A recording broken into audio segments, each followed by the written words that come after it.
So I'm here with Devin Goure. Devin is known as Left Nietzschean on Twitter. Devin, welcome to the podcast. How are you doing? Thanks for having me on. Doing great. Excited to talk a little bit about Nietzsche and politics and what kind of resources you might have to offer for left political thought. Yeah, I guess what I'd like to start with maybe, I'd like to ask you about your background, kind of your path through academia and why Nietzsche became a focus for you or what you found fascinating about Nietzsche. Yeah, definitely. It's interesting because despite this Twitter alias that I've adopted that does kind of focus on the question of Nietzsche's political implications, my overall project is a little less focused on that and a little closer to certain questions of mental health, madness, neurodiversity in the context of Nietzsche's philosophy, and that sort of maps onto my trajectory throughout academia during the time that I was there and afterwards. I did my undergraduate at Oberlin College and started out really convinced I wanted to study philosophy and was already, steeped in Nietzsche's thought and oftentimes in some of the really naive ways that you get when you read Nietzsche in high school. But Nietzsche was an important part of what led me to want to study philosophy. And some of my, dissatisfaction with some of the features of analytic philosophy and a lot of U.S. philosophy departments ended up leading me to political theory. And when I ended up getting my PhD in political theory from Yale, where I was working on a dissertation that really went away from Nietzsche and focused on some questions, not unrelated, but more about kind of moral foundations and the normative foundations of critical theory, particularly in the Frankfurt School tradition. What are the principles we can appeal to in order to conduct a social or political critique? Are they based in reason? Are they universalistic? Or are they based on something more affective, embodied forms of knowledge? Are they more particular or contextual? Trying to work on some questions that I think, really do relate to the heart of Nietzsche's philosophy, but through kind of a different tradition.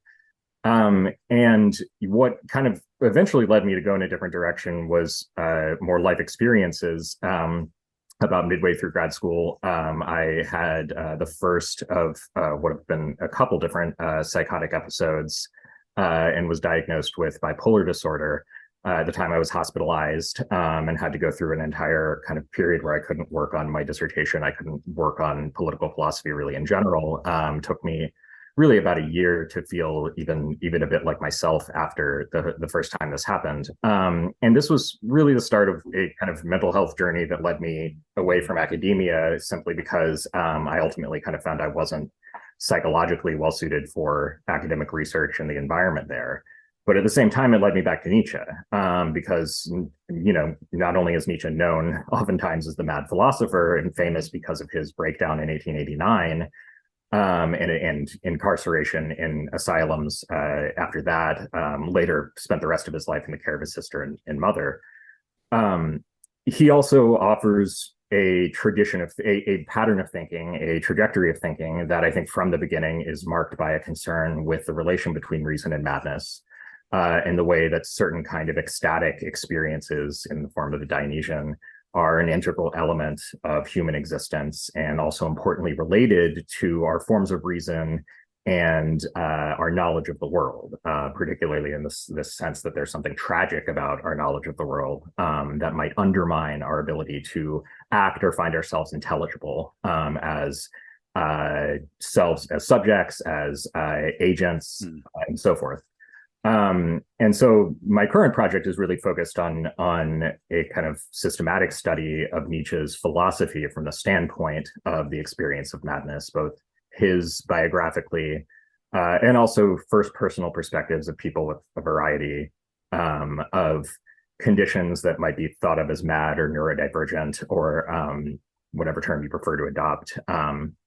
So I think Nietzsche offers really powerful resources for thinking about this problem that I don't think are at all unrelated to the question of a left Nietzscheanism, particularly to the extent that there's a growing body of literature on neurodivergent politics as a critique of capitalism, as a critique of the way in which relations of capitalist domination and alienation make us sicker mentally, physically, in ways that are disempowering, and the way that it does so in part by prioritizing certain normalized forms of subjectivity that are damaging to what ought to be seen as a broader array or spectrum of human cognitive capabilities and affective and physical capabilities. But So, sorry, just to interrupt briefly. Do you draw on Foucault at all in this this project? Yeah, Foucault, I think is Foucault's foundational for me in this the way I'm trying to frame both my approach to reading Nietzsche in the sense of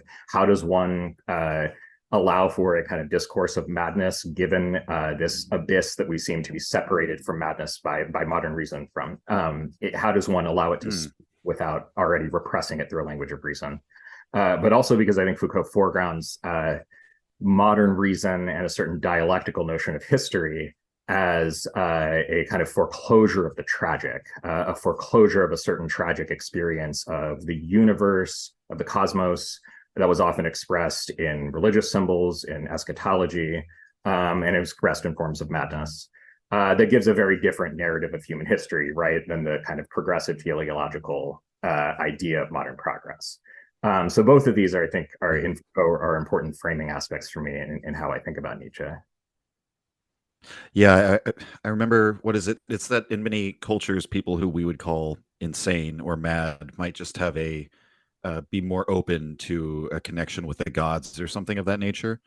I tend to try to think about this historically to a certain extent, and I guess genealogically in a Nietzschean sense, rather than taking a kind of strong stance on what is the epistemically correct way to think about mad experiences from the standpoint of like, are delusions real? Do they correspond to something? Are they rather errors or falsehoods?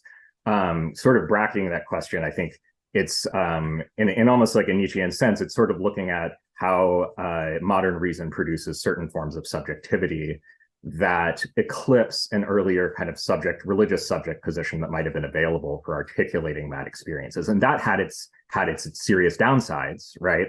As well as certain richer possibilities in terms of how we might link this to spiritual traditions, right? Rather than maybe a purely medical interpretation.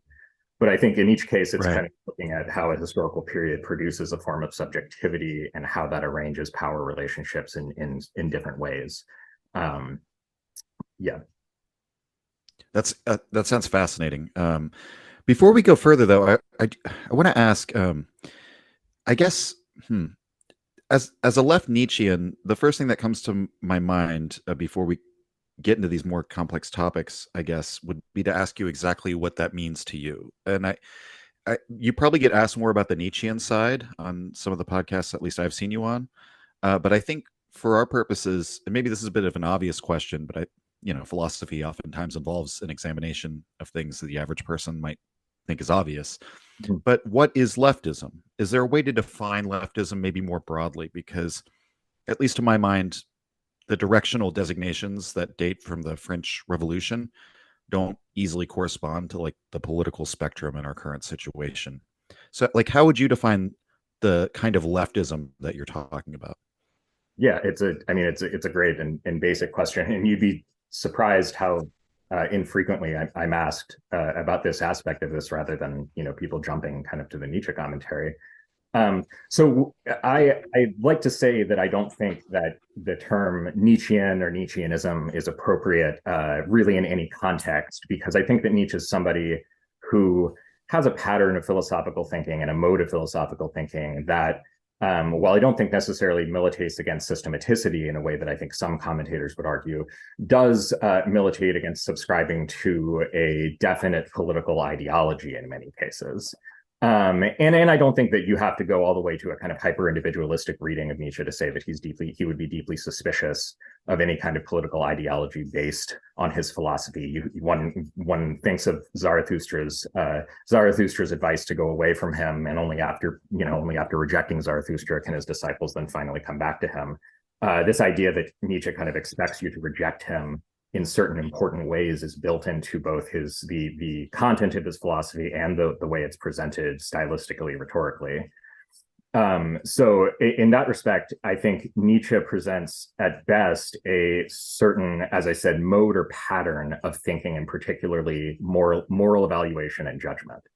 And I think Nietzsche has his own particular evaluations of socialism, of democracy, of modern social justice movements of various sorts.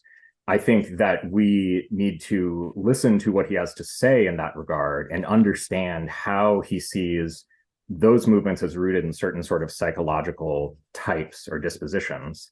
But I think we also want to try to understand how these patterns of judging and these patterns of evaluating, which oftentimes we think of as master and slave morality in the genealogy, or in Deleuze's terms, as you covered in your previous episode, as active and reactive, that these are sort of expressive of patterns of evaluating that might be applied to a different set of political institutions, political issues in different particular cases.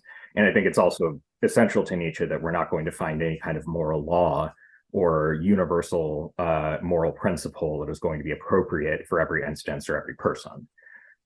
So with all of those caveats in place, it's just important to note that I think there's often this impression that there's a left Nietzscheanism, and that my sort of publication suggested. I like to think of it more as a political style or a political sensibility, or as William Connolly once put it, an ethical sensibility, in the context of a paper on Fuko that's also very influenced by Nietzsche.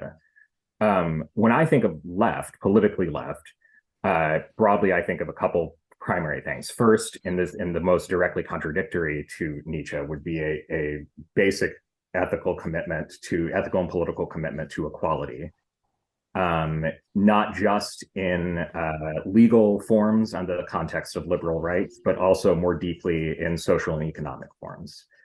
So I think in this respect, I would still think of Marxism as the predominant tradition on the left, that, I take myself to be, if I were to take something as emblematic of left, it's what I would still position myself relative to. It's not to say that there aren't other traditions like anarchism, for example.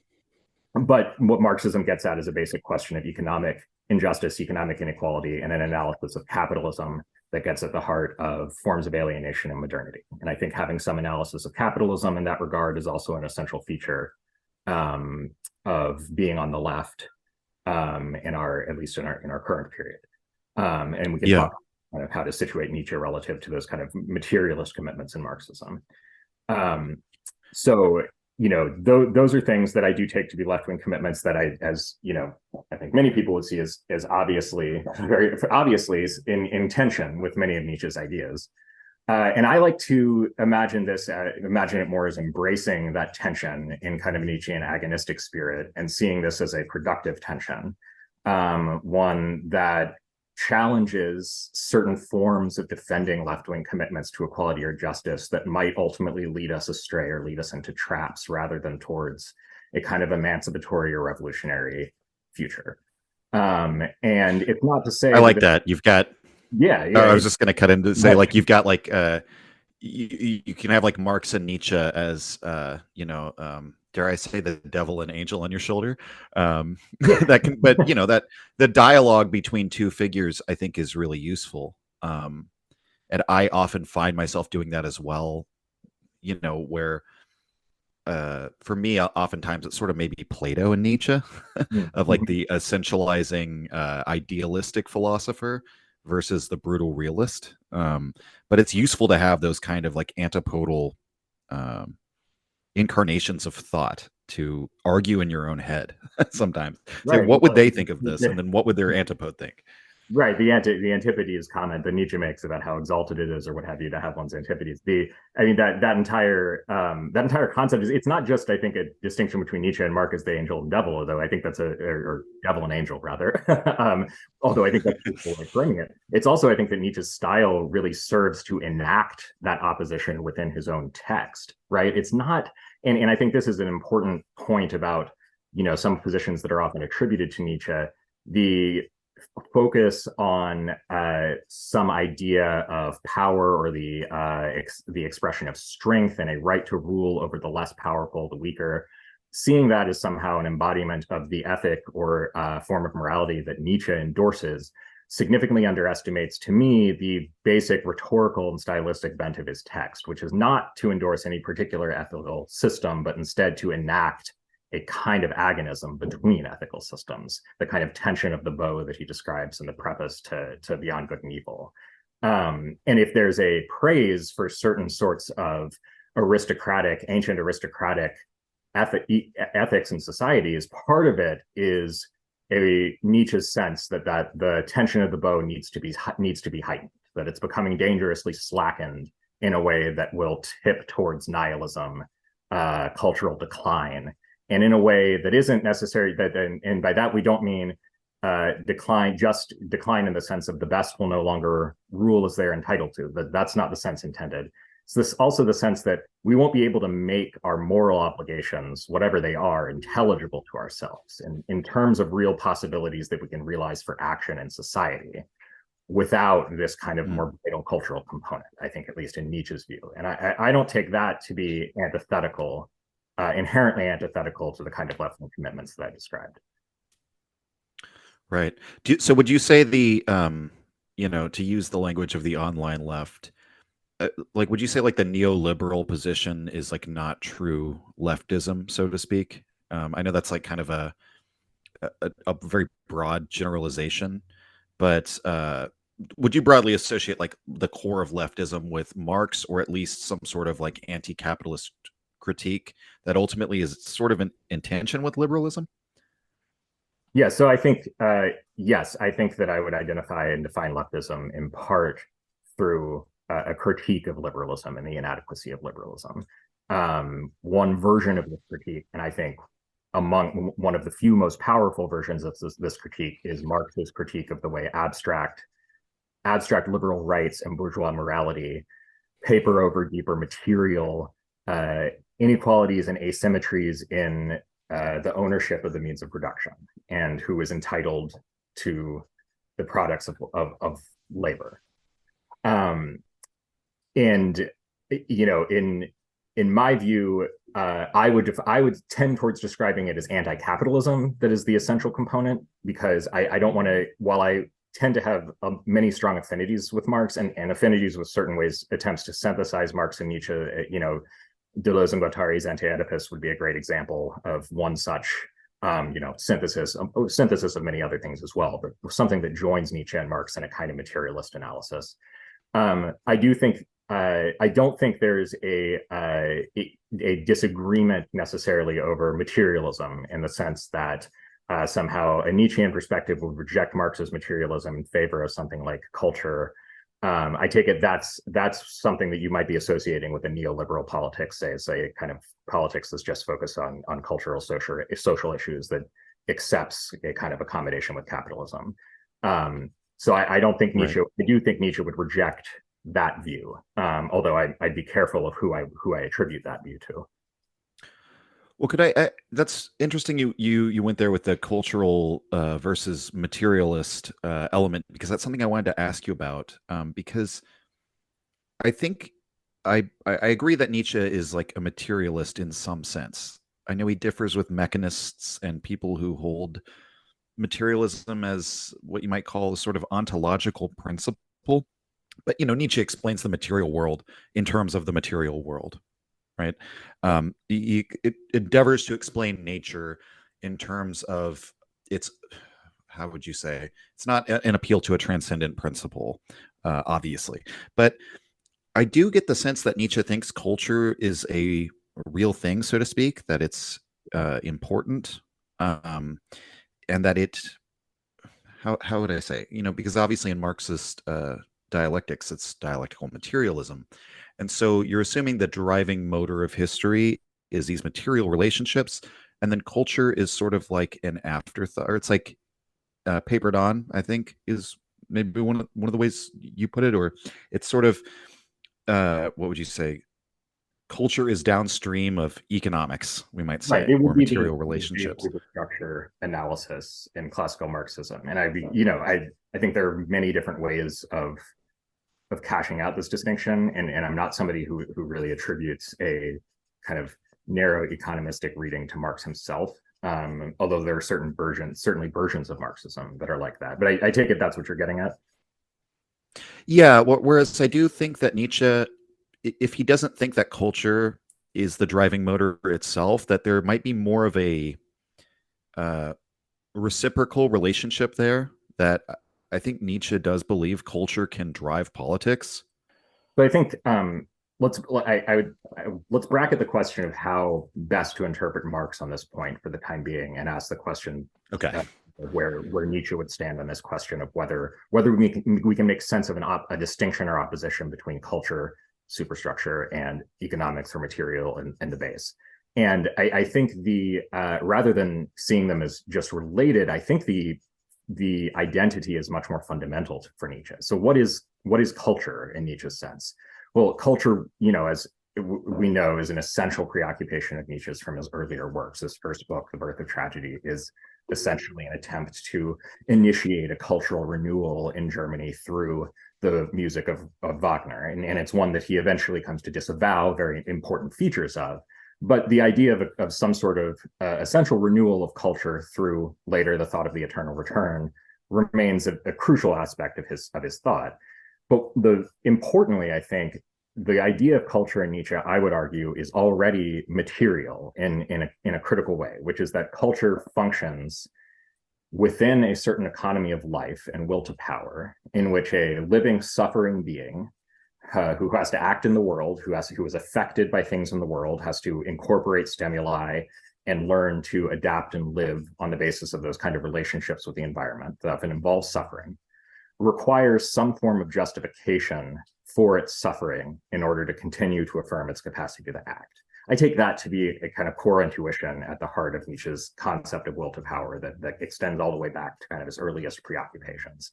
And if we follow him there, and if we follow him kind of later to the idea that knowledge is something that has to be incorporated, that we try to take explicit knowledge and make it instinctual, that there is a relationship between kind of the cognitive aspect of knowing and its embodied aspects, to me suggests that the entire production of knowledge is already material in an important sense. That is, it can't be disentangled from what Marx might call our metabolism with nature as human beings. And Nietzsche, too, often uses metabolism metaphors, even comparing the mind to a stomach in certain cases, right? Memory and forgetting is also a process of digestion and metabolism of a certain sort, like in the beginning of the second essay. Right, you're a dyspeptic if you can't Exactly. have done with anything.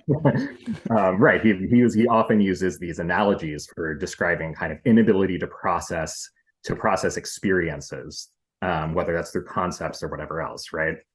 And so I think the connecting point would kind of go back to that moment in Marx's 1844 manuscripts, when he starts to talk in some ways in very Aristotelian terms about the human animal as distinguished by a capacity to produce more than is simply necessary to secure survival. But there's this fundamental excess of productive capacity for human beings, and that in some sense distinguishes us from the rest, many other natural processes. That is the moment that I think, the Nietzschean question would intervene to say, what role does will to power have in that kind of moment of productive excess? And does that actually kind of inscribe culture and morality deep within a kind of second nature of the human animal, right? One that maybe stretches as far back as our prehistory, if you follow some of the comments in the genealogy. And if we follow that kind of path of inquiry, there's really no way of disentangling our modes of material production from this form of deep sociality and deep enculturation. And I think that's kind of what Nietzsche is asking us to think about in many ways, in a way that I think can actually be quite congruent with Marxism and doesn't require asserting any kind of sharp divide between base and superstructure, or asserting any kind of deterministic relationship between economics and culture. I think, yeah, I see where you're going there, but I guess maybe to like just press like a little bit more on the issue, how would you then cash that out at the end of the day when like we have one set of economic relationships where you have one person who owns the means of production, or a class of people, and another class of people who does not. Do you think that there could be like a cultural shift that somehow transforms that situation, or does it have to be um, like, is the revolution itself, I guess, on the material level, or is it on the cultural level? Yeah, And I think to what I think extent do the Marx and Nietzsche differ? Sure. I mean, I think to avoid, dancing around the issue, I mean, I think it would squarely be to say that it would have to be on the cultural level as well as the material level. And what that would mean specifically is rejecting what's sometimes thought of as class reductionism or class abstractionism in certain forms of Marxism. Forms of Marxism that essentially see the revolutionary political struggle as located almost exclusively with the agency of the working class and in individuals qua working member of working class, rather than say as a member of a different gender identity or a different racial background than a dominant white ideal, for example. So that gets at some of these questions that I think often come up in this context. To what extent are these struggles for social justice, for cultural representation, inherently related to the struggle for revolution and emancipation? Or if you're more on the side of certain versions of Marxism, are these distractions on some level from what are the deeper and more determinative material struggles, which are channeled through class and channeled particularly through the conflict between the working class and the bourgeois or the capitalist class. I think that there are a number of interesting ways of kind of resolving this conflict. In terms of my personal politics, I'm squarely on the side of saying that the social and cultural struggles are important, and that we should see these as part of a multiplicity of sites of political struggle rather than one that is oriented around a definite center of the working class, which is not in any way to minimize the importance of working class politics. As somebody who's been spent time, working with labor unions on multiple occasions myself, I understand the nitty gritty of class politics and the ways in which it has a direct claim on your material existence in a way that's immediate and often threatening and frightening when you're in a certain power struggle with an employer, a power struggle with capital. So I'm not trying to minimize the importance of those, or even suggest that under capitalist relationships those might not be determinative more often than not. But I think that the problem runs deeper than that. The problem runs to a conception of economics and a conception of materiality that doesn't already see it as something closer to what Deleuze and Guattari describe as desiring production in general, right? Something that is already both material and social, economic and psychological. And I think Nietzsche gives us a mode of analysis for making sense of that. And I think that gives us a picture that's, some people who I think have tried to bridge this gap. Deleuze and Guattari would be an example. The late Tony Negri, rest in peace, is an example of a kind of vitalist Marxist who, particularly in his work with Guattari, emphasizes a kind of pivot in modes of production under capitalism marked by May 1968.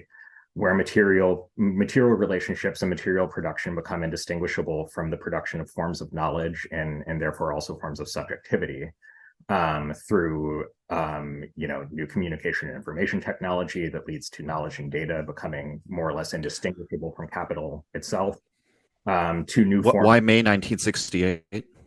So for them, I don't want to necessarily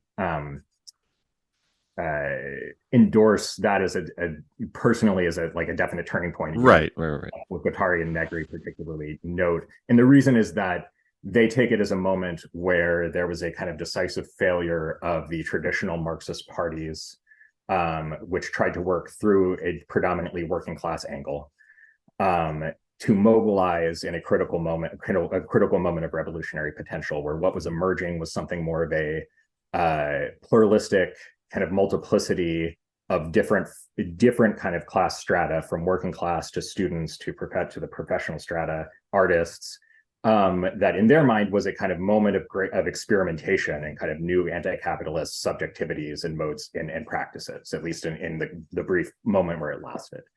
And they take that to be a kind of important break with both a traditional Marxist conception of where agency in the kind of anti-capitalist revolutionary struggle lies, whether it is really class in the traditional sense that is determinative, or whether our conception of class and our conception of production have evolved.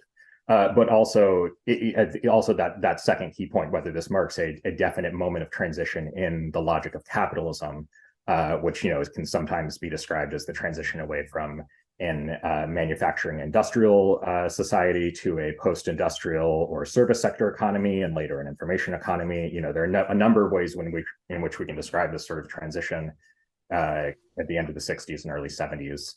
That then kind of later results in the neoliberal revolution under Reagan.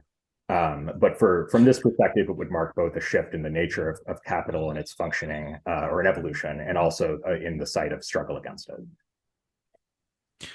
Right. Okay. Yeah, I've seen some other thinkers locate the beginning of the 70s, end of the 60s as really the beginnings of what would later become the Reagan Revolution. And there's like a lot of theories behind why that particular date. Peter Turchin has like a really interesting theory of U.S. history, analyzing that basically. But I did want to ask though, because so we've talked about sort of reconciling Marx and Nietzsche, but maybe it might be like less topical to the current political debates, but more interest to myself would be Nietzsche and Hegel. I mean, I guess I would ask, to what extent is there like a Hegelian left, or does like modern Marxist theory actually depend on Hegel, would be one question. And then secondly, with Deleuze, obviously Nietzsche is the anti-Hegel. So to what extent do you agree with Deleuze's reading of Nietzsche in that respect, that he is, because my reading of Deleuze would be that he sees Nietzsche as like irreconcilable with Hegel. And so Right. to what extent do you agree with that? And then how do you suss that out?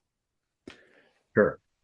So I'm a little less vehement in my opposition to Hegel, or at least the way I would place Nietzsche in opposition than Deleuze is. I think that Nietzsche is closer to Hegel in certain ways than Deleuze would like to admit, but the Deleuze is calling attention to a fundamental disagreement. And I do think that in order to make sense of this disagreement, it's helpful to pivot away from the political issues for a minute, kind of away from the Marxist bit, as you say, to some of the philosophical nuts and bolts of what kind of opposition there is between Deleuze and Hegel, but also the opposition that Deleuze is attributing to Nietzsche.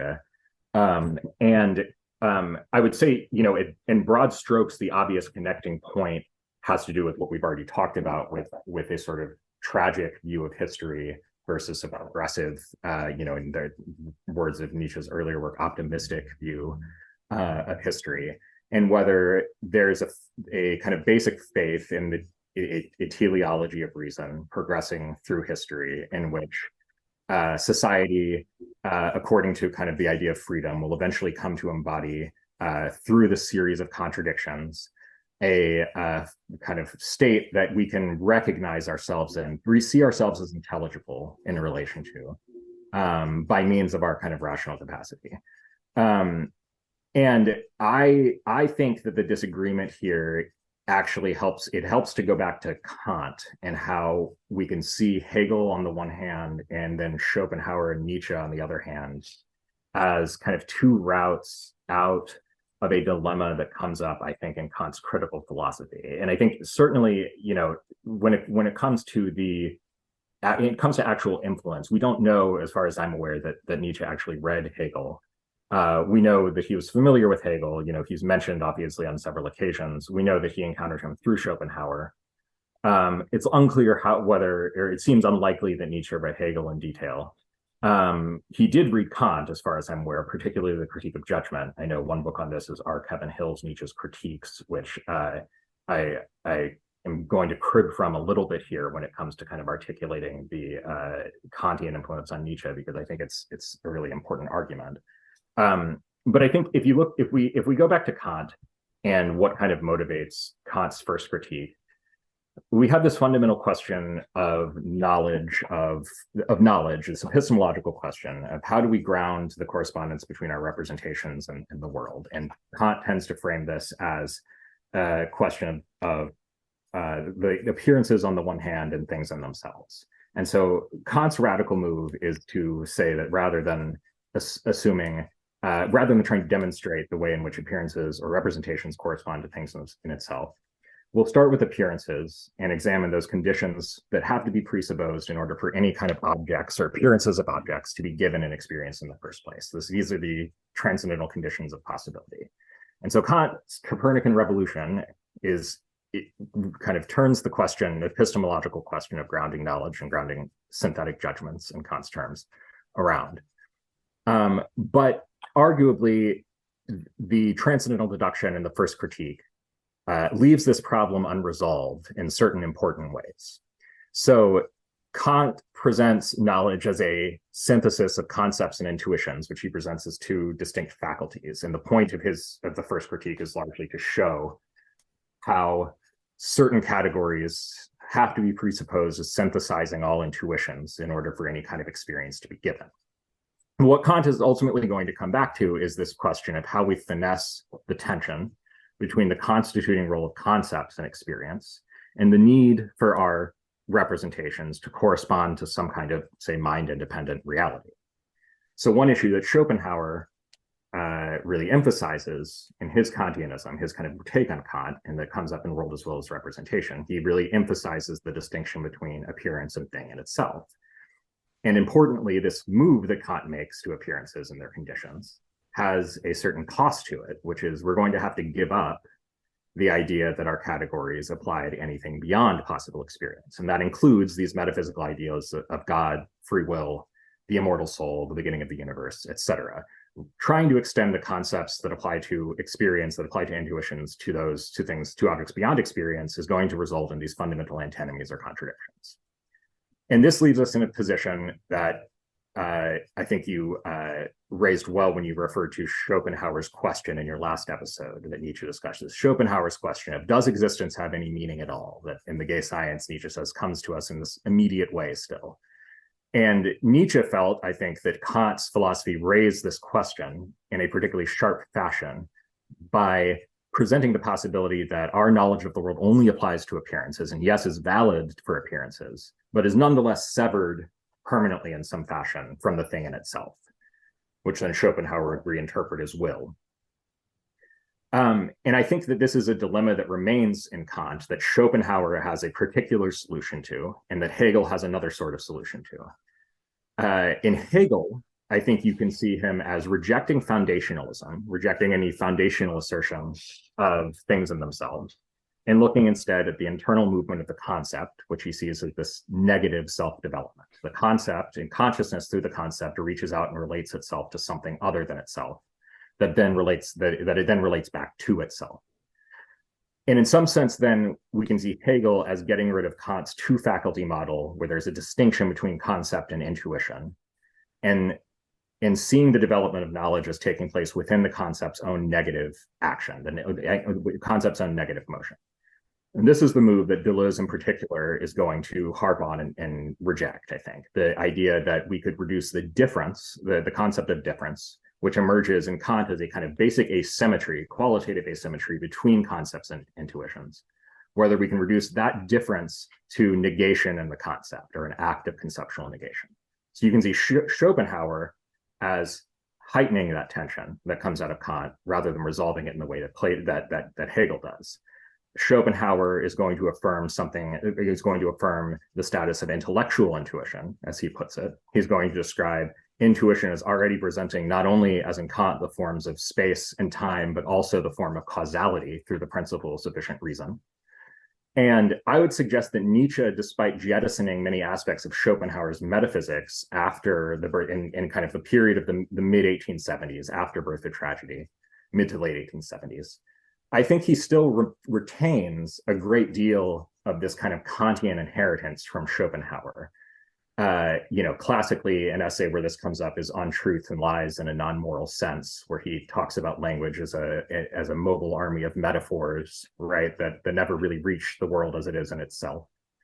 But this idea evolves in important ways throughout his work, and he rejects Schopenhauer's idea that this tension between representation and will, or thing in itself, means that existence in its state of becoming is forever consigned to suffering. That is what he, or must demands a kind of pessimistic, resigned interpretation where we're resigned to suffering. That is what he rejects in Schopenhauer. But I think he still takes up that basic antagonism that Schopenhauer emphasizes, that Hegel resolves. And I think that is an important philosophical context for Nietzsche's work, because I do think there's another kind of path to resolving that tension that arguably Nietzsche works through in a certain sense, which is through Kant's third critique, where you get the idea of aesthetic judgment of beauty, as causing the imagination to, as he puts it, schematize without a concept, to kind of spontaneously harmonize intuition with concepts in response to a beautiful presentation that he says imparts a kind of feeling of life. I think that is closer to the kind of route that Nietzsche goes in terms of thinking about what grounds our kind of concepts and judgments about the world. That feeling of life can be seen as kind of standing in for what will become will to power later on in Nietzsche, coming out of a similar kind of intuition. Him particularly paying attention, I think, to the critique of teleological judgment. The second part of the critique of judgment, I believe, is what he read more closely, at least. Well, and epistemologically, it does. It's interesting the way that you just laid that out, because Nietzsche's, I guess, carrying further that tension, which is heightened by Schopenhauer in the aphorism, how the true world finally became a fable, is like, rather than some sort of like Hegelian synthesis, he has us abolish the true world, and the world of appearance become, I guess he says we've abolished that one along with the true one, but presumably the world as it appears to us is still the world that we're living in, right? It's just that we don't have this notion anymore, which does of a true world, which does strike me as it does strike me as another example in which Nietzsche, like Hegel, will sometimes set up a dichotomy, but oftentimes he does take sides, and he does want one side to win, it seems. Maybe not as like a final position, but maybe to reveal something about, in the case of, say, master and slave morality, right? To be beyond good and evil is not to be beyond good and bad. I think he's doing something subversive there, insofar as, not that he wouldn't have his criticisms of the master morality, so to speak. It's just that he thinks we've had 2,000 years of Christianity, right? That's emasculated that. So it's not as if Nietzsche needs to go and criticize it. He attacks causes that are victorious. And so it seems like philosophy has been caught in this world of trying to rescue the thing in itself. And Nietzsche goes and takes sides against it for the world of appearance, which I just love. It's actually the first episode of the podcast. It's like the jumping off point is Nietzsche abolishes the true world. Yeah, I'm glad you mentioned that passage, which I think paying attention to that, how the true world finally became a fable, history of an error passage in Twilight of the Idols. One of the virtues of Heidegger's reading, which I personally don't think are very many, is to call attention to the importance of this little section in Nietzsche. And as you say, I think one thing that's interesting about this, it's not just a question of taking sides. I want to go back to that point in a little bit. It's also that there is still a logic of development here in this passage. It's just that that's true. Right, exactly. It's just that the history we see is not the history of the progress of reason. It's not the progress of the idea. It's the history of its opposite, of an error, and a kind of further and further descent into error, and the playing out of the consequences of that error. And so I think this I think is what I meant earlier when I said that he might be closer to Hegel than Deleuze admits, that there is a sort of notion, I think, of universal history in Nietzsche that's implied in this passage. And I think it's implied, also by the orientation of his thought oftentimes to identify reactive tendencies, not in particular cultural movements such as Christian and religions such as Christianity, or in even particular philosophical ideals, but really in the nature of human consciousness itself, implying in, I see section 110 of the Gay Science on the origin of knowledge is one good example of this kind of move that Nietzsche makes, presenting very basic forms of human conceptual cognition as forms of error, right? The idea that there are identical objects, that there are enduring things, that there are distinct causes and effects, etc. These kind of basic categories that we can't really imagine ourselves thinking outside of. From Nietzsche's perspective, become forms of error. And this is a question that I think has, preoccupied a great deal of secondary literature on Nietzsche, particularly in the Anglo-American tradition. Maud Marie Clark's book on Nietzsche is, one of the few that defends Nietzsche's commitment to judgments about truth, particularly in the form of empirical judgments of natural science, which is a point that you mentioned earlier, that Nietzsche does often rely on naturalistic accounts of that kind. But what really sharpens the opposition with Hegel is this sense that as a result of precisely as a result of the work of the concept and the negative work of the concept, there's something erroneous buried deeply in kind of human consciousness and its functioning. That the further and further we trace this error back genealogically, whether it's to Christianity or to Socrates or to certain of the pre-Socratics, Parmenides, for example, in some of Nietzsche's early writings, we find that the error is kind of always already there. And I think this gets to a point that is important for me as like an aspect of what I would consider a Nietzschean left that is importantly distinct from a Hegelian left, which would be to at least embrace the possibility of this kind of universal history of error, which I think certain Marxists do. Adorno is a good example, in his famous remark that there's a universal history stretching from the slingshot to the atom bomb. To consider this tragic possibility, the tragic possibility of the failure of this progressive project, but to really pose the question of whether this would force us into a position of resignation and hatred of our kind of human nature, or whether when we actually push this critique through to the other side, what we can get is a kind of remarkable form of human universalism and a human culture that is yet to be created through a kind of response to this deep reactive structure of human society and human consciousness, one that doesn't privilege a particular race, doesn't privilege a particular culture, that we can still follow Nietzsche's symptomological analyses of kind of the different features of these, but that gets at something about the all too human animal and its basic tendencies and of the human condition. And I think this is a theme that cuts against both a Hegelian leftism and a right-wing appropriation of Nietzsche.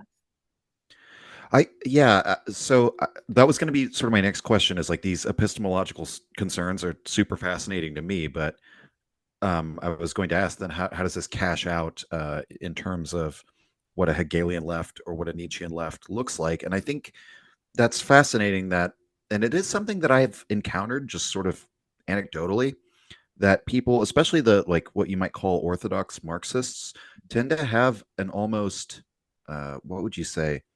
I'm searching for the right word, like a faith that, because if there's like a reading of Marx that you could take away from Marxist literature, that it's inevitable. Eventually, the proletariat will, abolish itself, so to speak, seize control of the means of production. And if you're a Hegelian, there's an end of history. There is a state at the end of history. And that would produce like a very different worldview or outlook, I suppose, if you sort of think it's inevitable. And I guess to your point, I could very much see that the opposite would be the case. Like if somebody says, well, it's resignationism to say that there's a tragic worldview, that nothing is assured, that civilizations fall all the time, and human beings fail all the time, and we're battling against entropy all the time. Is that the resignationist view, or is it the view that, oh, well, this is all inevitable, so I don't really need to actually work on this now in the modern day, because it's going to happen whether I do anything about it or not? To me, it seems like that latter view is more resignationist. Yeah, I yeah. don't know. What I guess if you have any comment on that, or any other ways that you might see, like maybe a Hegelian mindset versus a Nietzschean mindset on the left, particularly, or is that like the main core I of it? think You you think? framed I think you framed the problem quite well. And I do think that it's like it is a troubling question for Marxism when you raise the question of whether this represents a form of faith or a kind of secularized theodicy. And it's not just a problem in the sense of, whether we want to consider Marxism a scientific theory of history. I think it's also a kind of moral problem. And I think pointing this issue gets at some of the important differences between how a Nietzschean standpoint versus a Hegelian standpoint might approach this. Not to go back to Adorno again, who I think is a good example of this. I take Adorno to be a good example of a critique of Hegel that sort of takes Hegel's the role of negation in Hegel to its logical conclusion, but ends up in a profoundly dissatisfying place, a place where he finds himself forced to thoroughly negate every aspect of the present as false, right? To see all life as false, in which a false world in which the true life is impossible. And where really there is little option left for agency other than a kind of aesthetic negation of this kind of ubiquitous capitalist machine. So I take Adorno to be kind of a brilliant and important thinker, but also a cautionary tale for a certain version of Marxism. Because what Adorno begins with is a similar idea, I think, as Nietzsche and Schopenhauer, that the particular must always preserve its non-identity to the concept, and that the concept can never totally assimilate the particular, so it loses its concreteness. And Adorno is worried that Hegel, despite wanting to affirm that the more and more the concept progresses and articulates itself, the more and more the particular becomes concrete, at the end of the day, sides with the concept's kind of reduction or violent assimilation of the particular's difference through this negative process. This is sort of a critique of that Adorno has that I think actually has important similarities with Nietzsche. You'll find ironically similar comments about the concept of non-identity in Nietzsche's early notebooks, although I don't know if Adorno was aware of these. But I say it's a cautionary tale because it gets at this fundamental question in Nietzsche about affirmation, about life affirmation versus this position of resentment and negation. Because there's a question in the kind of arc of historical time is, what is the moment where we choose to affirm versus the moment where we choose to negate the present, negate what's unjust in the present, negate present political institutions, etc., economic institutions. The Nietzschean warning might be seen as saying there has to be some point where there has to be a thoroughgoing negation, a thoroughgoing destruction of old idols, but there also has to be some sense in which we find ourselves capable of affirming throughout this, some source of joy and inspiration in life and its inherent potentialities that still serves as a kind of beacon for affirmation, despite the important and serious task that's required of negation that might be required, right? And I think that the question you raised, when it comes to the certainty about the future, this Hegelian picture schematically, as you've described it, would say the point that we affirm is the teleological endpoint, right? It's the end of history, when through its the progress of its dialectical laws, a certain fundamental form of alienation, whether it's class conflict or whatever else, in human society is reconciled in some kind of society where we find ourselves fully intelligible in terms of the ways we live and free. And that would be the point at which we would affirm. The Nietzschean critique, I think, would identify this as a form of asceticism, as a way of perpetually deferring kind of the burden of affirmation, despite in the face of negation, to a possible future. And then in kind of the danger being in our disappointment when that future is never reached, finding ourselves sliding deeper and deeper into resentment, deeper and deeper into forms of pessimism that start to separate us from our ability to act in the world to achieve real change. And the reason it's a moral issue is that what happens then is our very concrete struggles start to become subsumed, and their independent dignity start to become subsumed into this kind of big process of history. Either they're tragic failures to achieve this final end state and deepen our resentment, or we find some further reason, because they fall short of the ideal, to engage in the process of criticism again and find ourselves repeating cycles of negation. So I think that would be the kind of challenge that Nietzsche would pose. And it's a question of how also of how we honor the dignity of struggles against injustice when they do fail. And when we have to retain hope in the revolutionary promise, even in spite of those failures, and we have not reached, the end of history. Right. Yeah. I have you heard of Thomas Sowell, the conservative intellectual? Uh, Um, oh yeah, of course, yeah. yeah, he used I believe he even used the term tragic, but I know he used sort of like the idea limited versus limitless, kind of describing the right wing view of the position of human nature within the state is that the state always has to sort of come to terms with a human nature that has limits on how much you could change or progress. And he characterizes the left wing view as limitless progress. He might use the term utopian. I'm not super familiar with his writings, but it's like one of the most famous sort of Yeah. ideas or distinctions that he makes. I could see somebody reading Nietzsche in that way of like seeing human beings as inherently, okay, the human project is inherently tragic. For whatever reason, we're never going to be able to establish this state at the end of history.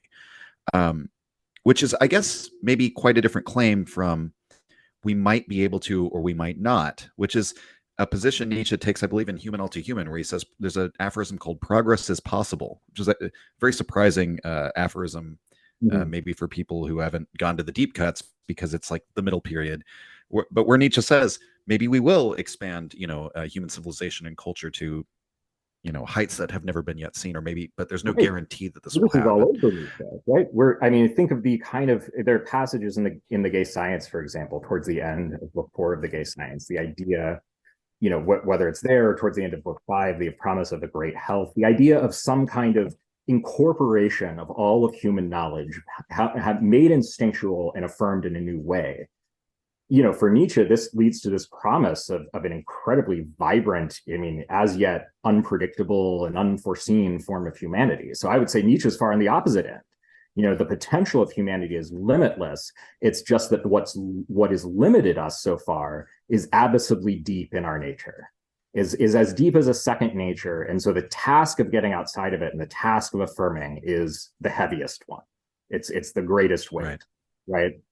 right? So I see it as it's acknowledging. So you might see the Sowell's view as pessimism in Nietzsche's early works, a version of that. I see that as a position that Nietzsche later rejects, seeing the need for, in spite of the pessimistic and tragic recognition, an independent source of affirmation. Because the reality is I think the way we would contrast it with the Hegelian picture is the moment at which we affirm is always now, right? The moment we affirm is always the present. It can't be contracted out to the future. It can't be deferred to some utopian promise. We have to be able to find the utopian promise within the present and affirm that in this moment. I think that would be the Nietzschean point, that we have to be able to do that over and above and in spite of all of our negations and all of the critiques that are necessary. We can't wait for the final determinate negation to give us permission to finally Right. affirm and transfigure our misery, right? Yeah. Well, and I think maybe as a follow-up question, and maybe I'll preface this a bit because I broadly agree with you, but I think there is one sense in which like the soul type view Mhm. might have like some ground to stand on within the work of Nietzsche. And so I guess maybe I'll try and steelman that position here. So I think the turn of phrase in Beyond Good and Evil is where Nietzsche says like all life is tyrannical in character, and that language is actually so stunted that it can't even encapsulate how domineering life is. That tyranny might be too weak a word for it. And there's also the fragment, the Greek state, where he talks about the state as an objectification of instinct. He describes the state as a sort of iron clamp for compressing the struggles between different individuals so that it's not a war of annihilation anymore, but a competition, so that civilization doesn't burn itself out with senseless conflict, and then therefore can produce these like discharges of genius and give us art and music and culture.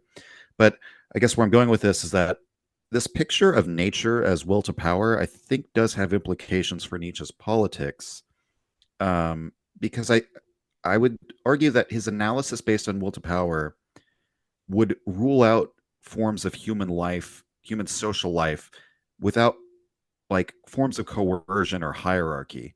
And maybe this would be a good time to bring in anarchism, right? Yeah. Because there are anarchists such as Emma Goldman who are Nietzschean anarchists, but for me, in my reading of Nietzsche, I've always found that very hard to like square that circle, because it seems as if, and maybe that doesn't apply to leftism more broadly. Like, I mean, for example, there are Marxist-Leninists out there who would say, well, no, we're not going to abolish hierarchy as such, right? There's still going to be a Politburo, or I think even I'm trying to remember which anarchist said this, but in terms of shoemaking, you defer to the shoemaker.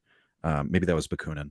That there will be forms of expertise in which you will recognize a different kind of hierarchy. But I guess maybe to phrase it as a question, like, is there the possibility? Are there? I guess maybe there's two questions there. So first, is there the possibility to get beyond that reality of nature as this domineering or exploitative, having that character of which human life and the state is a part of? Is that a possibility to transcend that? And then secondly, like, how do you see anarchism in relation to Nietzsche's philosophy? Yeah, I think let's start with the first, because I think that this will help resolve some of the more fundamental questions that are kind of lingering here from our previous discussion. I think to start with, the answer would be that Nietzsche, in part, as I kind of brought up earlier, much of the rhetoric about exploitation, domination, not to de-emphasize it's important, but does have a rhetorical purpose of destabilizing what he takes to be our kind of conventional picture of life in some fashion, of accentuating our sense of its violence and exploitation, right? Well, why is Nietzsche interested in doing that? Well, part of the reason is precisely that he thinks life is also overflowing love and superabundance and the endless creativity of beautiful forms, right? And it's also violence, and it's also domination, and it's also exploitation. And what we are supposed to find is some kind of place within that where we can find sources of affirmation, and a form of life in which that is structured in such a way as to put us in some sense in attune with our real needs for affirming our lives. I take that to be at the core of what at least I take to be the lesson from Nietzsche's thought. And I think when it comes to the fundamental question of how society should be organized, and Nietzsche's critiques of socialism, for example, versus what appears to be what would license, for example, forms of hierarchy or domination in society, I think that what an important point that Nietzsche is having us try to address or try to contemplate is not simply the question is not just the comparison you make of Marxist Leninists who would endorse forms of coercion in order to either institute a communist society or supervise production in a communist society, what have you. It's, I think, even more fundamentally than that, certain basic moral questions. Here, sorry, give me just 1 minute to compose Yeah.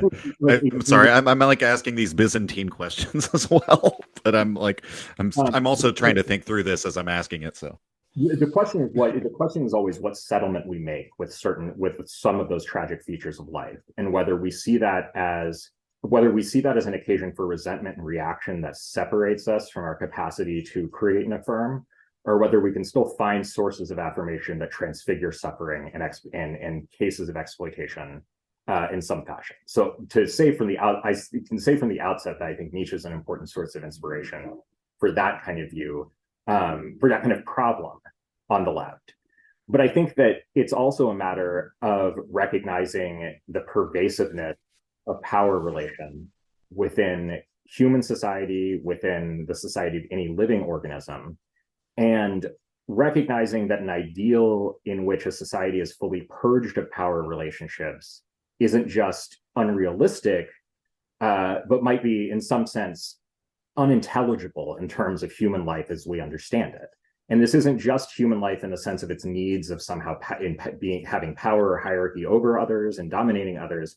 It's also, I think, much more fundamentally human life in terms of valuing things. So I think one of Nietzsche's most powerful critiques is of morality, and this, I think, is a point of contact between Hegel and Nietzsche vis-a-vis Kant and the idea of the moral law, is the idea that ethics really has to involve a true selective principle, And the eternal return is in some ways meant to serve as that principle. But what that really means is, I think Alistair McIntyre is someone who makes this argument well, that any intelligible ethical system will have to have some system for ranking and ordering human goods, right? Not necessarily ranking and ordering people in terms of their worth, but certain goods or values as higher than others. And part of Nietzsche's critique of traditional morality is that it doesn't offer any values that are worthy of serving the role of that kind of higher status, right? And this provides much of the drama of the fourth book of Zarathustra, when Zarathustra's his encounters with the so-called higher men in the final book in the final book. So I think that Nietzsche is actually posing a fundamental question about normative justification in some sense, and how we ground claims to privilege certain forms of action ethically and forms of life over others, and see others as less ethically desirable. And I think the puzzle that the left might find themselves in is recognizing that they're going to have to avail themselves of some kind of normative language of praise and blame that, when taken to its limits, has similar sorts of conclusions, right? So certain forms of intolerance would be viewed as less ethically desirable in a communist society, let's say, or just an egalitarian society that recognizes the demands of social justice. This does require us to make certain sorts of distinctions between more or less desirable ways of comporting ourselves towards the world, towards others, on an ethical basis. I think Nietzsche is really asking us to reflect on what conditions allow those kinds of value judgments to respond to our real needs as human beings and as living beings. And to the extent that they will respond to our real needs, they won't be able to deny the reality and pervasiveness of power relationships. And to some extent, you can see anarchism, I think, as a tradition, as recognizing the importance of this insight, recognizing that power isn't just localized in capital, isn't just localized in the state, but that there is hierarchy that might be potentially illegitimate, that has to be negotiated at each kind of moment of society and each moment of human intersubjectivity. I think Nietzsche's philosophy foregrounds that as a problem and kind of wards us away from artificial resolutions of that problem. And I think he poses the challenge of whether some form of, we'll call it moral perfectionism, is going to be required to make sense of any version of our ethical commitments to goodness, to justice, to equality, whether aspirations to some kind of really admired or excellent forms of life are required to make sense of even our most ordinary moral obligations, and might not necessarily always, it might be negotiated in different ways, right? Need not entail explicit violence and hierarchy, but can be channeled through different means, whether they be artistic or cultural or otherwise. Right. But I definitely see that. And I could see how that would be very helpful, or it's part of the foundation, I guess, of the anarchist movement, insofar as being able to see that there are those hierarchies or power relationships, as you said, not just coming from the state. It also exists in material relationships. It almost or might also exist in the family or within religious structures, and so on and so forth.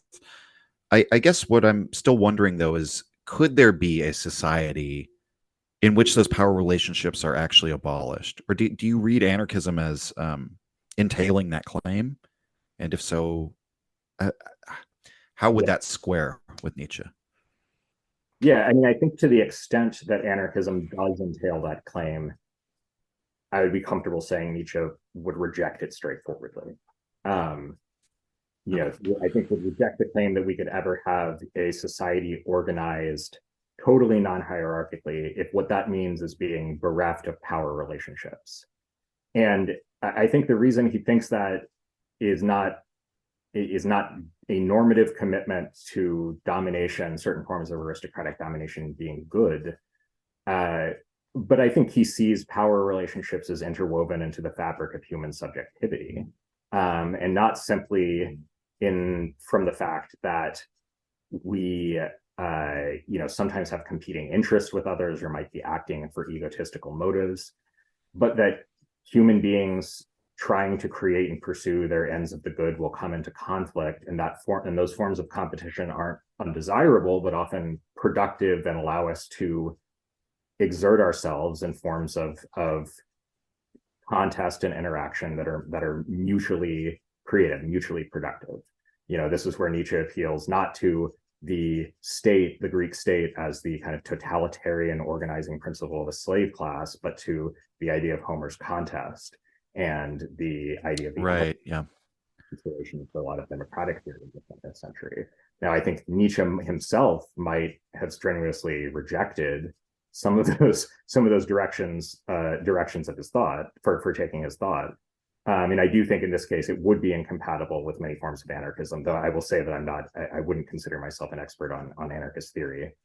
So I Right. think, Okay. Agonistic democracy.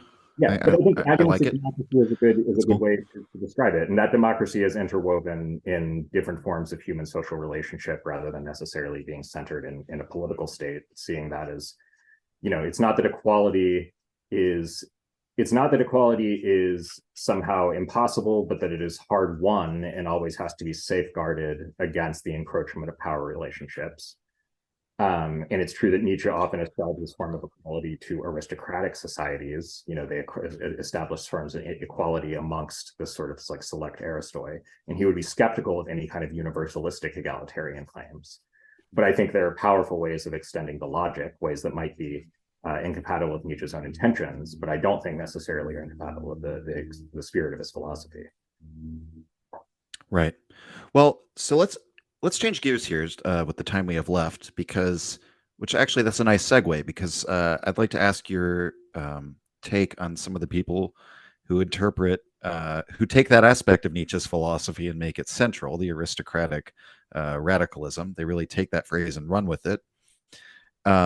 For example, the Bronze Age pervert. I can never remember what that guy's full name is or how to pronounce it, but there's a reading of Nietzsche out there that's gained a lot of prominence that sort of interprets him as like a call to return to like atavistic forms of government, basically. That we should just return to classical forms of aristocratic class domination, and that's what they get out of Nietzsche. Or and you could see that on the ethical level as well, right? That they sort of read Nietzsche as just a reject rationality or morality and just return to your instincts. I guess what would be where are they getting Nietzsche wrong in your view? Yeah, so it's a good question because there's been a whole lot of discussion recently about the resurgence of a kind of Nietzscheanism on the far right. Great piece recently by Matt McManus in Commonweal magazine on Bronze Age perverts specifically. Costin Alamaru, I believe is his name. I'm not sure if I'm pronouncing that right. Yeah. I'll refer to him by his name rather than the ridiculous pseudonym. Right. But McManus construes this Nietzschean right as a kind of third wheel on the current far right in the US alongside national conservatism and post-liberalism. And there have been several other articles in, popular political periodicals on this. The Atlantic had an article earlier this year on Bronze Age pervert. There was, from the other side, a kind of right-wing take in Compact magazine on the quote-unquote eugenicons of the Nietzschean right and the race realism of their kind of hard or radical aristocratic mentality. And then on the left, there's also been a number of books recently, and another yet to come out next month, Daniel Tutt's How to Read Like a Parasite, that have been focused on the sort of the dangers for the left in Nietzsche's thought, kind of arguing that we need to avoid, that people on the left should avoid trying to make something productive out of Nietzsche's thought, at least from the standpoint of left politics, and recognize him for the radical aristocrat that he was. So I think there are a lot of things that these readers get wrong about Nietzsche concretely, though none of them I think are the most interesting aspects of the whole phenomenon of this right Nietzscheanism. But in terms of the specific things they get wrong, I think you first note a very important one, which is this atavistic mentality, right? It's in the name, Bronze Age, this idea of some kind of return to a not just pre-modern, but close to prehistorical kind of societal structure that they tend to model after certain, see in terms of military caste societies, warrior societies, right? And I think it's critical, and I would say unequivocally, to recognize that particularly after some of the developments of the mid 1870s, I think Nietzsche goes in a modernist direction in the sense of recognizing there's no way back from the modern revolution of the Enlightenment and science. There's no way away to get commitment and a certain form of commitment to knowledge that we get in modernity. And he starts to recognize that we need to push through that and learn to incorporate these forms of knowledge into new modes of instinct, right? So it's important to understand that in the image of Zarathustra, the bridge to the Übermensch traffic on the bridge to the Übermensch only runs in one direction, right? We can't go back to the beast. We have to push forward across this kind of dangerous crossing to the Übermensch. And in that sense, the Bronze Age pervert types are much closer, not to the Übermensch on the other side or even the person crossing, but in Zarathustra's image, to the jester fool that tries to knock the person off of the tightrope. That does knock the person crossing off of the tightrope and prevent the crossing. I think that gets at some of the real fundamental issue, because it's not just the atavistic nature. It's not just that this race realism, this idea that there are entrenched biologically determined genetic and racial hierarchies, particularly of intelligence, that somehow justify normative distinctions and political distinctions or hierarchies. I would argue that Nietzsche not only argues, as in the preface to the genealogy, that we are not knowers of ourselves and never able to assert with any level of certainty what our dynamic and shifting nature is. Rather, that's a subject of continual interpretation and self overcoming.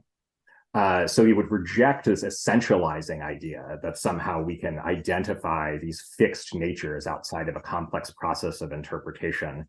And I would argue, though, although I don't want to necessarily get into the topic here, that Nietzsche's racial thinking goes in a radically different direction than this. A good example is the recently translated Nietzsche and Race by Marc Delaunay, which does an excellent job, I think, articulating why Nietzsche's conception of race really does not map on to forms of scientific or historical racism in the way that's required to kind of leverage his thought for these far right projects. But really, I think the most interesting aspect of the right Nietzscheans isn't in the substantive ways in which this defense of aristocracy and racism and patriarchy depart from the substance of certain aspects of Nietzsche's philosophy. I think it's actually a point of interesting convergence that points to a Nietzschean critique of these same figures. And this is the self-help dimension of many of these figures. You get it in Bronze Age pervert, you get it in Andrew Tate, you get it in Jordan Peterson, although he is of a different kind of mentality, certainly, than this Nietzschean right, because of returning to a kind of Christian morality that obviously Nietzsche rejects. But there's this self-help dimension of their thought, which I think appeals to what I think is a genuinely Nietzschean sense of discontent with meaninglessness and nihilism in current society, and the lack of really orienting cultural ideals of the good life that we feel are reflected in the society around us in meaningful ways or accessible to us in the way we live our lives. And I think these figures essentially prey on what is this kind of legitimate discontent and function by channeling it in a direction that I think more than anything resembles the ascetic priest in Nietzsche's thought. So I think if we treat in a kind of Nietzschean fashion these people's mindset, in the words of Alamariu's book, as a kind of unself-conscious memoir or involuntary confession on the part of the author, what we find, I think, is a position that's not dissimilar to what Hegel calls the unhappy consciousness. These people are trapped in this intense conviction that they rank among this select few chosen aristoi, right? That they represent the superior class. Yet they find themselves disempowered, and they're unable to make sense of why. And these figures offer some way of channeling that loss of intelligibility into usually conspiratorial explanations of some kind of a cabal of cultural elite who are fundamentally corrupt. But in a way that I think, in the same way as the ascetic priest, serves only to intensify the kind of dissatisfaction and resentment that drives people to these figures' work in the first place. And I think, this is, I would say that it's the exact opposite of the spirit of Nietzsche's philosophy, where we are at no point able to confidently look at ourselves, and certainly Nietzsche was, and affirm we are the Aristoi. That really the desire to do that comes out of a certain reaction, the resentment arising from perceived loss of status, right? That this perceived less worthy and less deserving elements of society or class has robbed the worthier of their rightful place in society, right?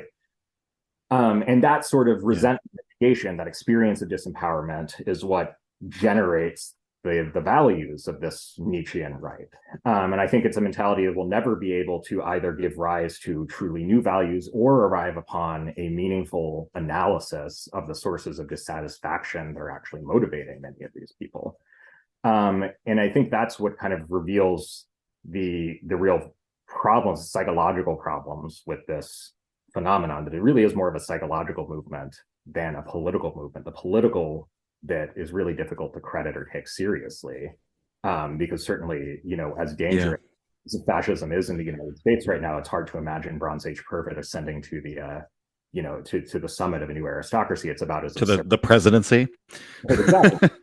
And I guess he's European, I think. Yeah. Right. But well, it's interesting you bring up the ascetic ideal, because I see what you're saying, but I would largely agree with most of what you said. It's just maybe you could unpack that a little more of how that works, because I see figures like Andrew Tate. Actually, one of my main criticisms of Andrew Tate is that he seems to just promote the values of hedonism. Right. In terms of what he's selling, right? And I think calling it self-help is actually really insightful. That's actually, in some sense, the point, and the political is part of the sales pitch. Right.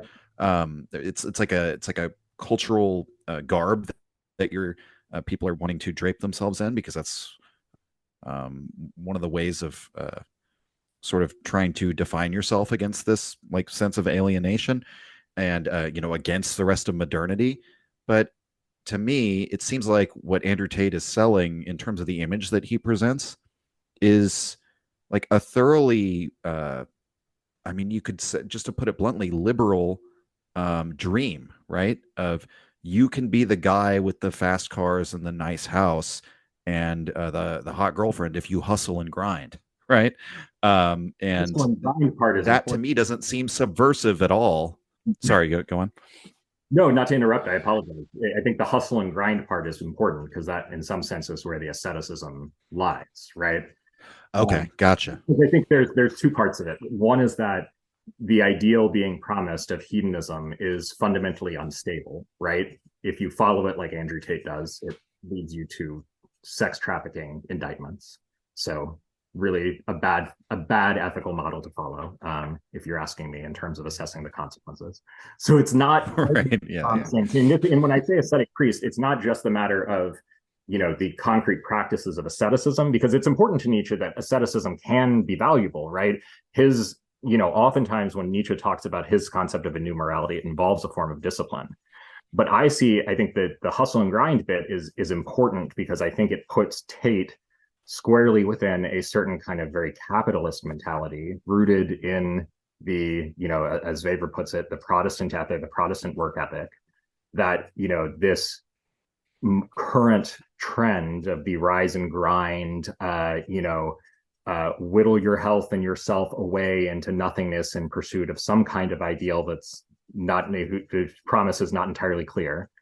Or at least whose promise only consists in the ability to dominate others and reclaim some kind of lost status that you resentfully are hoping to regain. I see that as deeply related to a form of asceticism, both in its content and its function, because the function, I think, is and the reason for the ascetic priest comparison, as I said, is not so much the ascetic practices, but how Nietzsche describes the medicine that the ascetic priests gives as worsening the underlying sickness in some fashion, right? As offering as preying upon a state of sickness and genuine suffering, but offering a medicine that either simply anesthetizes the suffering in some fashion or serves to outright make it worse. And that is I take to be the sort of self-help grift of that in some sense unifies Tate, Bronze Age pervert, Jordan Peterson, this entire kind of culture of discourse on the right, I think. Yeah, well, so I recently saw an article where somebody was arguing for, they called it Christo-Nietzscheanism or Christo-Nietzscheanism, trying to synthesize Nietzsche and Christianity. And one of the things I noticed about the article, it was from a right-wing bent, and it was all pretty much political Christianity, you might say. And it made me think of it just talking about Tate, because one of the things Tate did recently was convert to Islam. Right. And, this is his statements on this were that essentially it's like a political conversion. He's saying like the West has like lost its masculinity. Islam still has it. They still believe in these traditional values. I'm going to become a Muslim as part of his project to save the West. Like he's trying to save the West with Islam. And then I don't know if you know who Ayaan Hirsi Ali is, but she was like a Dutch politician, I want to say, who she became famous online for being an ex-Muslim who is very critical of Islam. And then for a long time, she was just secular. And then recently, she wrote an article saying she's converted to Christianity. And the reason, again, was not like there was nothing like the light of God's found its way into my heart. The article was entirely about the West can't just, say that we're against autocrats or tyranny and mysticism of radical Islam or whatever it might be. We have to have some affirmative content. And like it or not, the ideology or the morality of the West is based on Christianity. And so I'm finally becoming a Christian. Right. Once again, it was a purely political conversion that didn't seem to have anything to do with like an authentic spiritual experience. And it was funny to me because of the contrast, because it's like she's trying to save the West from Islam. Right. He's trying to save the West with Islam. And I guess just more broadly, aside from that humorous aspect, it just made me think, what is up with these political conversions to Christianity that are avowedly just about like positioning yourself culturally? Because to me, it's something just so far from my own mindset or temperament that I almost can't even really understand it. But I don't know if you have any insight on that. Yeah, I guess what I would suggest is that I see it as following quite naturally from this sort of position that I think Nietzsche effectively describes, and I think in some ways Nietzsche can explain the reason for this sort of this tendency to conversion, this sort of turn, and it's really summarized in the resemblance between this kind of behavior and what Zarathustra describes as the last man in Zarathustra's prologue. So what's characteristic of the last man is that in some sense, the last man recognizes and is cynically resigned to the fact that all the higher values have devalued themselves. They might look for value in life simply in comfort, in anesthetizing one's pain in some fashion through diversion or entertainment. But it's fundamentally a life of exhaustion that is resigned to the loss of any kind of higher meaning, right? But because it's not able to actually create new meaning, right? It's not able to actually create new conditions for affirmation. The only affirmation left to the last man is to go right back to the same traditional values that even the last man cynically recognizes have devalued themselves. Now, I think this is the exact pattern you can see in Tate converting to Islam, or any right-wing figure who has a Nietzschean bent converting to Christianity, right? We start, as I said, from what is, I think, the legitimate Nietzschean dilemma of a state of nihilism in which it is hard to find higher values in modern society and postmodern society that would demand deep ethical or certainly religious allegiance. But despite cynically recognizing that such a thing is impossible, these figures just go back to the same old traditional and religious values anyway, as kind of the only thing that's left, right? It's just the last clinging to the driftwood of the wreck of Western civilization. So I think this is the description, I think, frames it quite perfectly. the Bronze Age perverts of the world, the Andrew Tates of the world, position themselves as the overman. In fact, they are the last man, right? In fact, their inability to create anything new out of what is ultimately a purely negative and resentful critique of the present ultimately can go nowhere else but a resigned, cynical reaffirmation of old values that have been tried and had their day, right? And that I Yeah. take it the Nietzschean way to frame this kind of movement. And it is not a way out of nihilism, but itself a symptom of nihilism. Um, and one can hope that it will burn itself out before too long. Yeah. I guess like one final question will concern Jordan Peterson. And I basically should preface this by saying he's sort of been one of my targets from the beginning of the podcast, and it's not even because I feel a particular animosity to him. He wouldn't be of particular significance to me as a political religious figure if he didn't misrepresent Nietzsche so profoundly. And it's been obvious to me for a long time that his reading of Nietzsche is like a means to an end. He's like doing what Nietzsche says the worst readers do, is like act like a plundering marauder and Right. grab a passage here and there that's helpful for his own purposes. But I mean, he was just on Piers Morgan's show, and one of the things Piers Morgan asked him is, what philosopher should everyone read? And Jordan Peterson says Nietzsche without hesitation. Mhm. And he's made Nietzsche such a central part of his message in some sense. He draws on his work all the time. So that's part of why I've often found myself answering him, because when I would encounter Nietzscheans, especially online, self-avowed Nietzscheans, right, they would say things that I could hear Peterson's phraseology, where they're Right. basically repeating what he said verbatim, and it's like an indication. It's like, you've never even opened a book by Nietzsche. You've heard Jordan Peterson summarize him. Yeah. And so it's like naturally I've found myself like trying to disentangle a lot of that. But maybe my question to you, because I feel like we'd probably be on the same page regarding Peterson. Why do you think so many Christian conservatives and people with a Christian bent do gravitate towards Nietzsche? Because part of the mystery to me of like him saying, "Oh, that's the philosopher everyone should read," Right.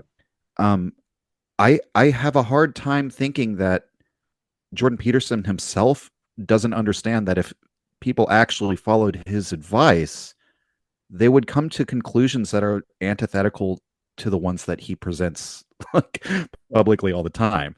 Yeah. Um, I don't know. So that's always sort of been a mystery to me as well, of like why there is this impulse of the Christian right to appropriate Nietzsche. Yeah, I mean, it's interesting because it's clearly gotten them in trouble at this point. I mean, you see these stories now about, you know, pastors describing their congregation coming up and asking them about why Jesus is so woke in the Sermon on the Mount and that sort of thing, right? Having somehow stumbled into, a Nietzschean position from within Christianity. I mean, I tend to think that this is in many ways a peculiar story of American Protestantism, and both its dramatic anti-institutionalist bent and its constant involvement with both capitalism and white supremacy. I think American Protestantism for a long time has been emptied out of any kind of religious content, and kind of stripped down to a conventional defense of certain kind of strategic traditional values, such as gay marriage, issues like a gay marriage they see as somehow essential to in this identitarian defense of faith.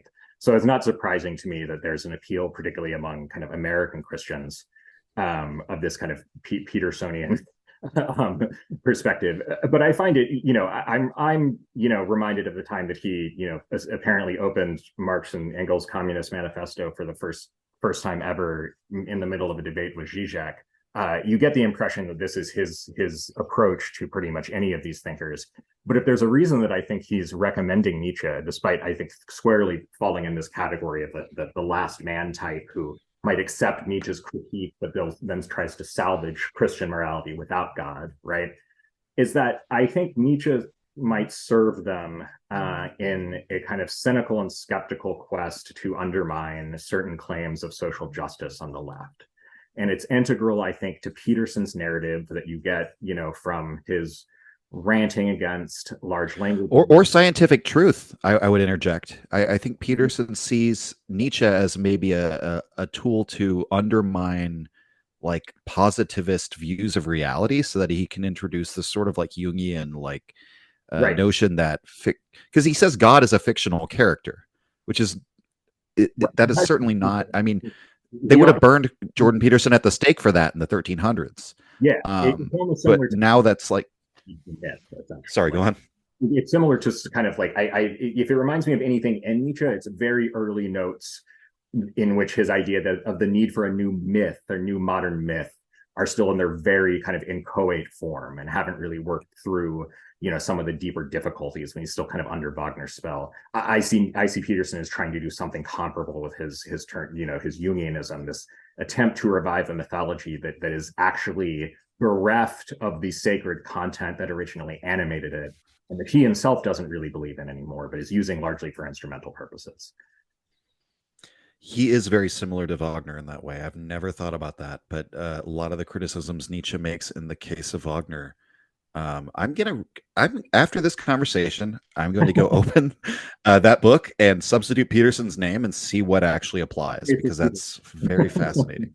Well, Devin, it's been great. Thank you so much for coming on.